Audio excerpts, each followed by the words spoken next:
வணக்கம் நேர்களே. தற்போது தமிழில் ஹரி இயக்கத்துல விஷால் நடிக்கும் பூஜை படத்துல நடிச்சு வந்துட்டு இருக்காங்க ஸ்ருதிஹாசன். இதையடுத்து சிம்புதேவன் இயக்கத்துல விஜய் நடிக்கும் படத்திலும் அவங்க நடிப்பதாக கூறப்பட்டு வந்துச்சு.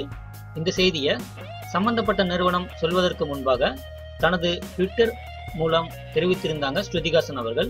இதற்கிடையில தற்போது இந்தியில வெல்கம் பேக், கபார் ஆகிய படங்கள்ல மற்றும் 2 தெலுங்கு படங்கள்ல நடிக்கிறாங்க. அதோடு தெலுங்கு, இந்தியில தலா ஒரு படத்திலும் ஒரு பாடலுக்கு வந்து போறாங்களாம். ஆக ஸ்ருதிஹாசன் எப்போதும் போலவே இப்போதும் படுபிசியா நடிச்சு வந்துட்டு இருக்காங்களாம்.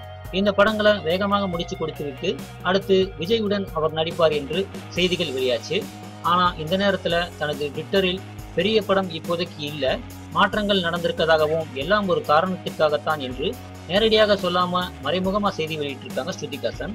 அவர் விஜய் படம் என்று வெளிப்படையாக சொல்லாத போதும் அந்த படமாகத்தான் இருக்கும் என்று எல்லோரும் முடிவு செஞ்சிட்டாங்க அப்படின்னு தான் சொல்லணும்.